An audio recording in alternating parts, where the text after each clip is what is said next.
Mike, you can hear that, right? He doesn't hear you. Can hear that?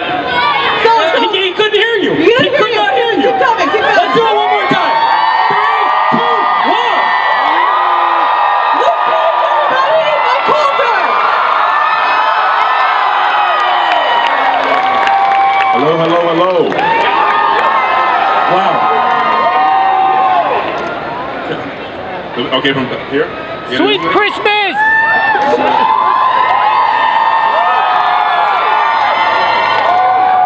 So many. Wow. Hello, guys. Thank you for coming. Mike, how does something like this feel to all of a sudden be a cultural phenomenon? Well, it's funny because I thought this room was a lot smaller. It's a lot of people in here. Thank you so much. It's great to be a part of the Marvel family. This is a lot of coffee dates, Mike. A lot of coffee dates, right? You see that? Nobody here likes coffee, though. I can tell. Nobody here likes coffee. Mike, why don't you talk a little bit about taking on this role? Because, I mean, that had to come to you, and you're just like, were you a fan of Luke Cage? Stepping in these shoes are pretty big. You know, getting this opportunity was kind of weird because I was always a big Marvel fan. I read a lot of comics books growing up from friends and family because I didn't grow up in a major city, so I can get my hands on my own comics. So I just took what my cousins gave me. They never gave me a Luke Cage comic book, so it was weird getting the opportunity to play someone I had heard of but never had a chance to read the comics for. So I think it benefited because ultimately, when you're really passionate about something, you get really excited. Sometimes it's really hard as an actor to just push that away and try to create the character and the origin and just trying to create them from scratch. It's very difficult mentally, so I think it worked out for me. And so your familiarity with the character, when you started doing episode 4, and we'll do no spoilers, who's not seen Luke Cage? Raise your hands. Not many. There's 3 people. Pretty good, pretty good. Okay, spoilers. Anyway. And I do love this series because you guys took a lot of narrative risks. You know, you guys had Daredevil, Jessica Jones. You were one of the... There are many highlights of Jessica Jones, but you were great. Yeah, it was fun. You know, it was a great way to introduce Luke Cage. Jessica Jones' story was so unique. This broken, strong, yet strong, vulnerable female lead that I don't think a lot of people knew about. And then to have her story be told and to have me play a significant role in her story was great because then we were able to get those fans who were kind of introduced to the world of Marvel through her vehicle to then jump on Luke Cage's bandwagon. So it's a whole new world for Luke Cage, and then we have Iron Fist coming up, and right now I'm going back to New York. Iron Fist fans in here? Yeah. Yeah, Finn Jones. I was just hanging out with him yesterday, so I'm going back to New York. You guys starting a business together? You guys starting a business together? Yeah, we're gonna be getting ready to get through Heroes for Hire eventually. Come on, we're gonna do it. We're gonna do it. Are you excited about seeing everything come together? Because like Jessica Jones, it was a chance for you to maybe start putting your toe in the pool of the Marvel Universe, right? Instead of just throwing you into one of the big movies or something. Yeah, you know, it's weird because when you get a chance to kind of get in a little bit by little bit, you kind of stick your toe in the water and check it out. It was a great way to do it because what we were able to accomplish by doing that is having Luke Cage in a way that he's not the lead. He's a supportive confidant, boyfriend, lover, emotional support for Jessica Jones. A very, very, I would say, very caring Luke Cage that not a lot of guys understand how hard it is to be the boyfriend of a superhero woman who can also kick butt. That's a very kind of weird place to be in. You know, you got to really be secure in yourself to know that your woman is strong enough to lift a car, but you know, at the same time, you still feel like a man, right? So I thought that was a good exploration of Luke Cage for myself. I thought that was a great way to introduce him because he was very secure in himself. He was not intimidated by the fact that Jessica Jones could pick up a car because he could do it too. You know, so I like that. I like that way they brought him on. But then when you start your series, in that first episode, you start to have a lot of doubts about what your role is in the world and your responsibility. And you're being pushed by Pops to maybe take on this bigger thing, but you don't have a context for it because Jessica's not necessarily a hero in her own right. Mm-hmm. Can you talk about maybe how you evolved through that character? Did they shoot it in sequence with was each episode shot in order, or did you guys start shooting the fabric of it all together? And how did you wrap your head around that process? Well, what's unique is that, you know, when we're filming this, we try our best to establish the first 1 or 2 episodes. We film in what they call block shooting. So we shoot 2 episodes at a time. So often we're shooting out of sequence, and we're shooting things that happen after, before. We're just all over the place. So that being the case, we were able to...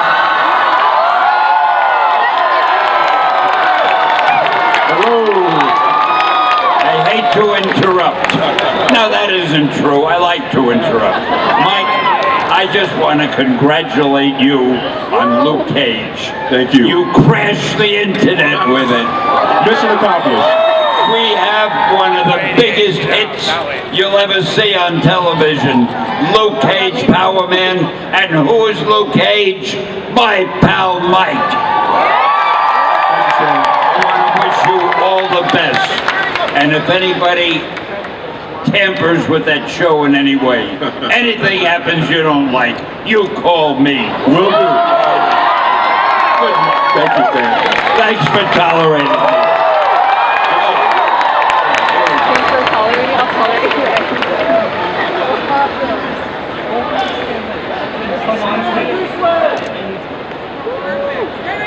I couldn't even see it. I'm looking at my back.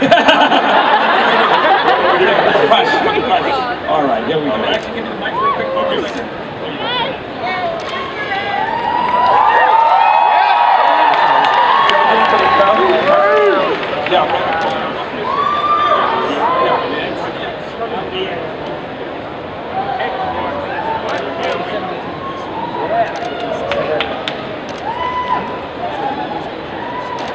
Let's hear for Stan Lee one more time, guys.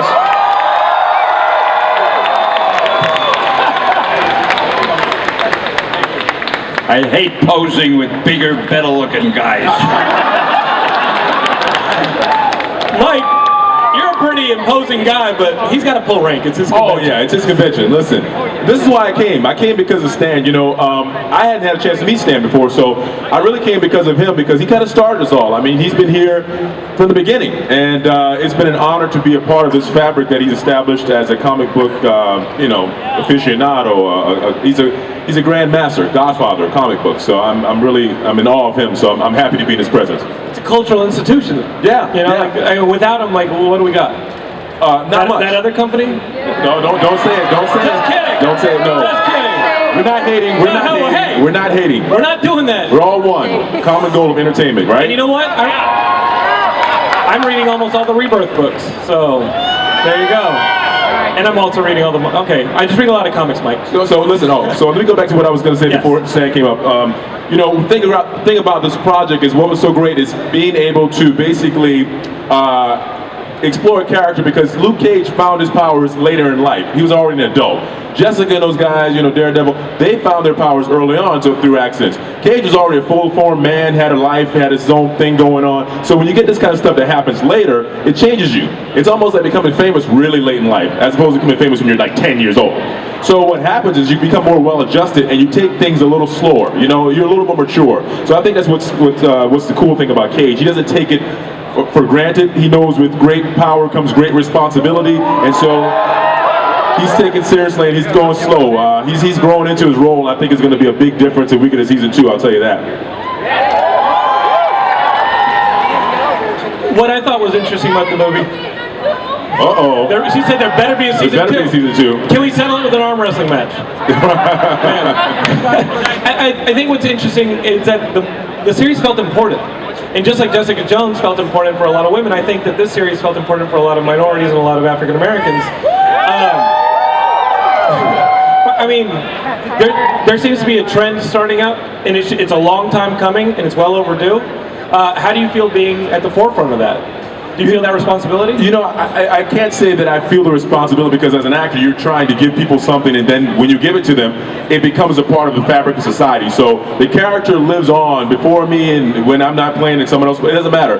It's an idea. That's what's important. So to be at the forefront of this and to be playing this character, the original Luke Cage, and the first black superhero to have his own television series, it's a cool thing. It's not missed on me. And so I'm always reminded by fans when I'm out in public and when I go places how important it is to these guys, and so I feel the love, and that's something that's really important. I went to Paris to see some fans out in Paris Comic Con, and I gotta tell you, I literally flew from LA, stopped to do a talk show in New York, jumped on another plane, flew overnight, got to Paris, and I mean, I was really tired. But when I got there, the energy from the fans, it gets me through, because I'm there for them and they're there for me, and so it's one of those things where sometimes you're doing stuff, it's good to get the feedback from the fans, so I appreciate you guys.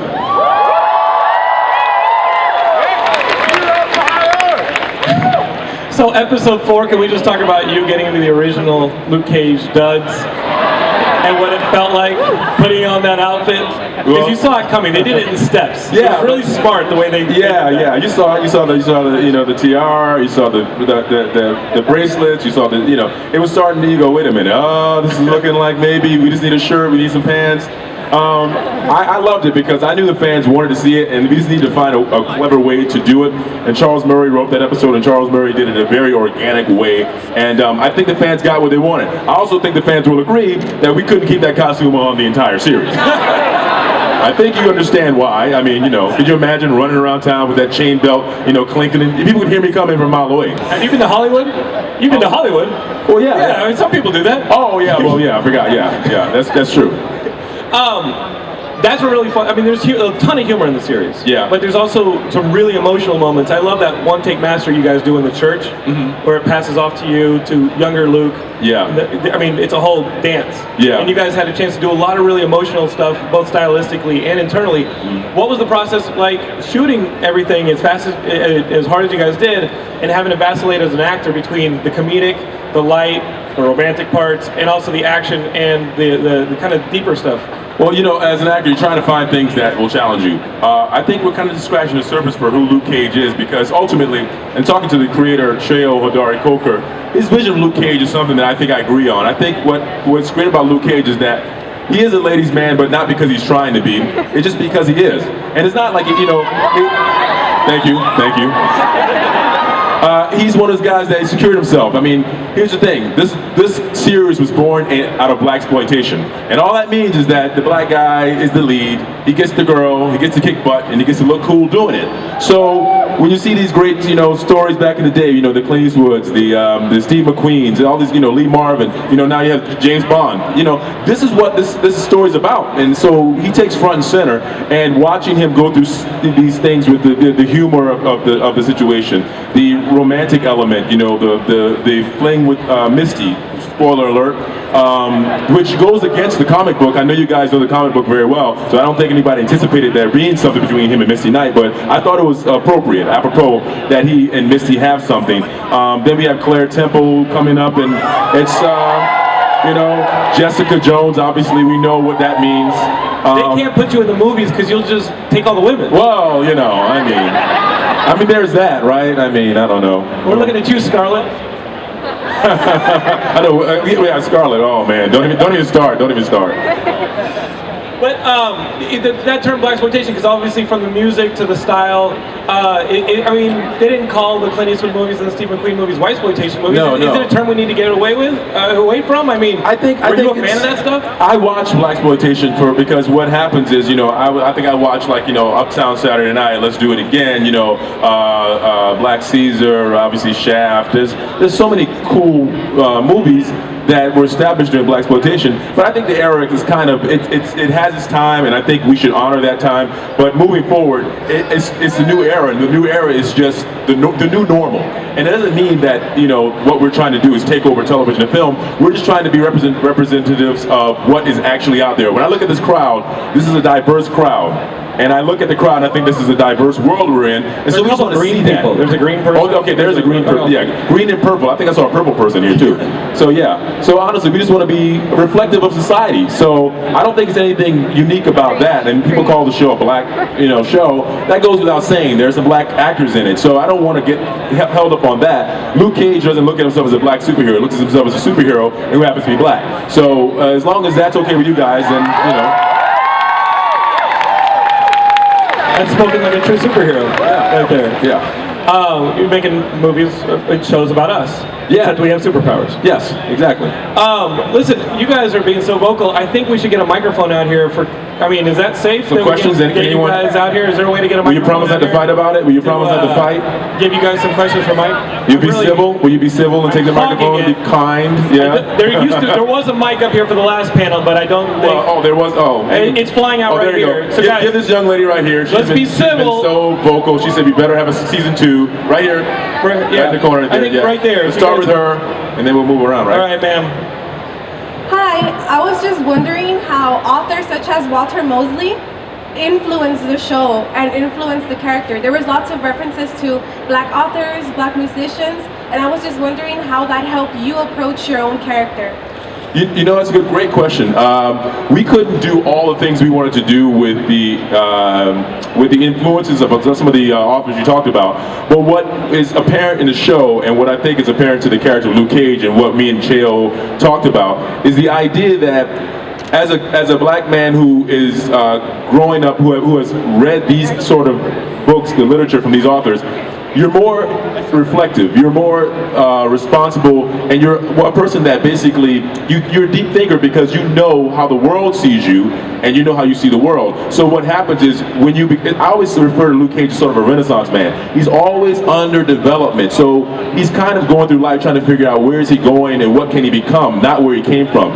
You know, people always talk about, you know, life, and I always say, and I think Luke Cage is like this, if you're not changing, then what's the point of going on? You know, like every day should be about like, okay, I started here, what can I learn today that I didn't know yesterday? What can I do? Like travel the world, see new people, learn new things. So that is what life is about, because when it's all said and done, when it's over, you want to be in a different place than where you started.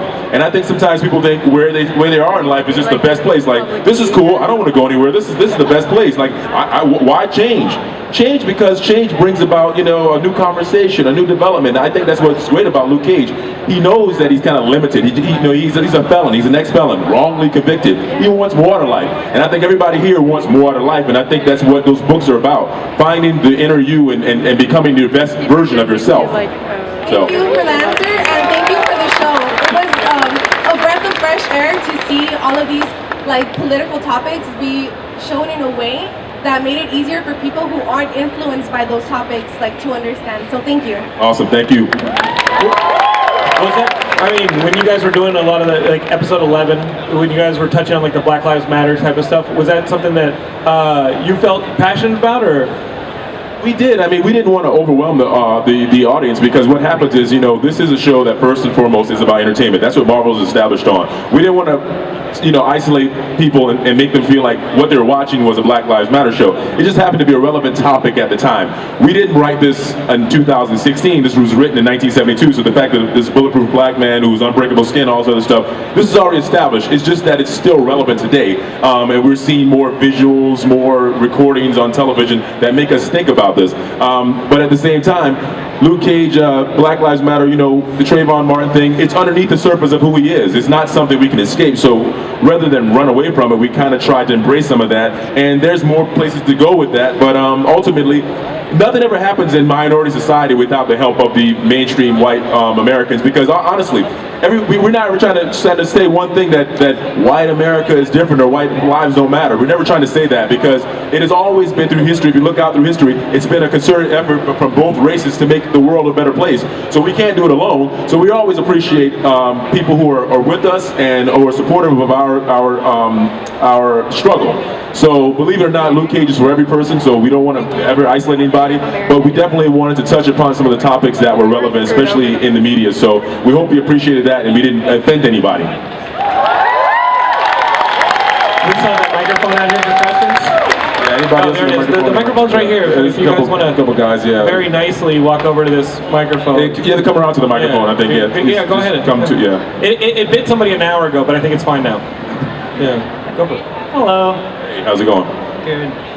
So given the chance, what character would you most want to work with in the movie Marvel Cinematic Universe? The movie Marvel Cinematic Universe? Yes. Yeah. The most character I would like to work with? Yeah. That's a good question. I mean, I think everybody wants to work with Cap, right? Cap, Iron Man, right? You know? They got some really cool, expensive toys. You know, I'm hanging around in Harlem. I got, you know, I'm walking around. It'd be nice to get in one of those little, you know, flying craft things and this, you know, that'd be kind of cool. I can see Luke Cage getting in one of those things and buckling up. I mean, who wouldn't want to fly around with, you know, with Cap and those guys in that big, whatever that thing is they're flying around in, you know? The helicarrier? What is it called? The helicarrier? Helicarrier? Helicarrier. Helicarrier. Is that what it is, guys? Yeah. Well, I think Luke wants to be in the helicarrier. Or maybe one of like the Avengers Quinjets. Yeah, you know, just give me a little, you know, a little ride. Just give me a little ride. Okay. All right. Next question. What do we got? I think Infinity War. The Infinity War. Hi. Yeah. Who would you rather spar with, Daredevil or Punisher? Oh, well, it's not fair to spar with any of those guys because it's not going to be a fair fight. I mean, let's be honest. I'm not going to spar with anybody. You mean basically you want me to be the...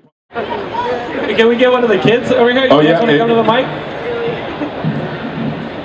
Yeah, look, your friends think you're cool. It's great. Thank you. Hi.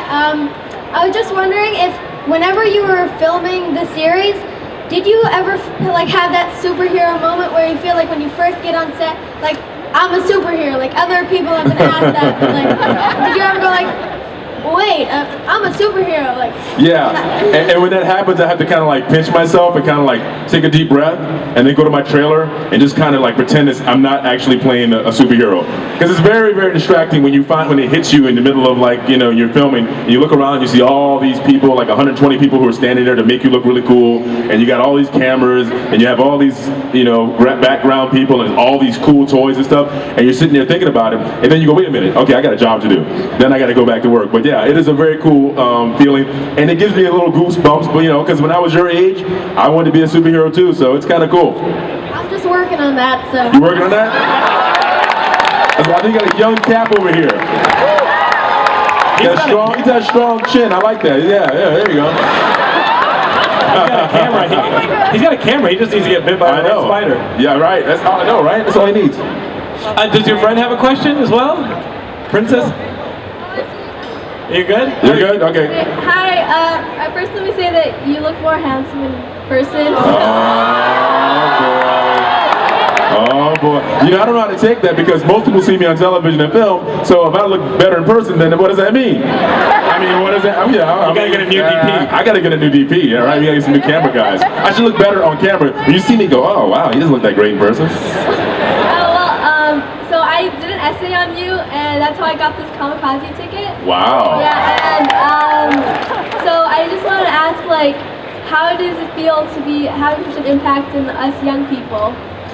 You know, I don't know how to say, I don't know how to take it, because what happens is when I was young, I didn't think about how important role models were for me, because I mean, my parents, I grew up in I was lucky, I had a family, or I had both my mother and father there, so my father was my first role model, and then my mother was my second role model. And when I looked outside of that, you know, I didn't hold people up to a high standard, because I knew that they were just, you know, people, and I knew that they could be, you know, they could be fallible. They weren't perfect people.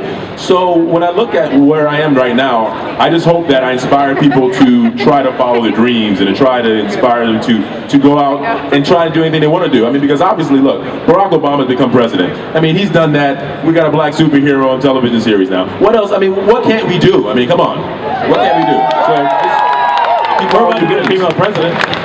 Well, we're about to get a female president. Female president. Well, hey, we're close. I mean, it's, you know, let's not jinx it. I don't know. I mean, I'm not trying to say who I'm voting for, but I'm just saying, you know, just saying. Next question. You guys, come on up to the mic. And that microphone is not going to move, guys. If you're not going to get a, you got to come over here. Maybe Stan can imbue it with power. There you go. Let's get. We got one or two more questions. All right, sir. How do you feel about DC? Trying to put me in the spot here. Yeah. I know there's some closet DC fans out there hiding in the crowd. Don't try. See, there's one to come.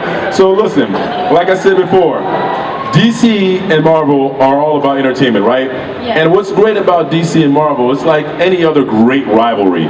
You're trying to push the other one to excellence. And so, when I look at DC, I grew up, there are some DC comic book heroes that I liked. I can't mention them, okay? I can't talk about it, but there's some I like. And so, when I think about DC is always thinking of a new way of trying to challenge Marvel. And Marvel is always thinking of a new way to challenge DC. So that's going to drive both of them to being the best versions of themselves they can be. So that's what you want, open competition. You don't want a monopoly on anything. So as long as the fight's fair and as long as everybody's pushing everybody to do the best version of themselves, that's great. So, you know, kudos to DC for continuing to try to put out great products, and Marvel's going to try and do the same thing. If DC gave you like a role for a superhero, would you take it and leave Marvel, or? It's not a football team. It's not like contracts. You know, it's not like NBA. I can get. You know, it's not that easy to get out. But put it this way: we all see the Verizon guys switched over to like. I mean, I guess we never saw that coming, did we? So you never say never. I mean, he's over there. Can you hear me now somewhere else? I mean, I don't know. I don't know. Okay. Guys, Good question, though. I think they gave me a minute warning a little bit ago, so I think that's it. Guys, give them one last big round. Thank you, guys. And is it true they're going to kill pull you off of the Defenders? I'm kidding. That got out already? What guy? Anything you can wink at the audience about the Defenders? Unbreakable, yeah. Listen, the Defenders is actually something that I think the best part about it is that it's going to be a nice, interesting way to see how these characters interact, because what's so cool is that none of these characters really know each other. We all had our own solo series, we've all talked about each other, and we've all seen the other person do their thing. So it's going to be nice to see how we all come together and who we're going to fight. But the personal connection, I'm looking forward to bonding get some bromance going with Iron Fist. Hopefully he'll show me some things, you know, show me some of those moves, you know. I'm looking forward to meeting up with Daredevil. I'm looking forward to connecting with Jessica again.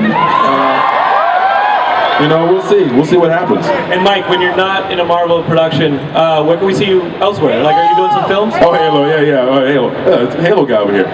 You know, I got a chance. Marvel is all-encompassing and they keep me really, really busy. So we're going back to back. But I did sneak in a movie called Girl Trip. It's sort of a comedy. It's something different. I needed a departure from Luke Cage, so did this movie called Girl Trip, and it'll be out next summer, starring Queen Latifah and Regina Hall and Jada Pinkett Smith. Tiffany Haddish, who's another great comedic actress who's coming up, and it's directed by Malcolm Lee. It's got a great pedigree, and I hope it'll be a nice summer hit for the guys who like to see something funny. It's a girls movie, but I'm playing a husband who's got some problems, so we'll see. Thanks. All right, so much, Mike. Thank you guys.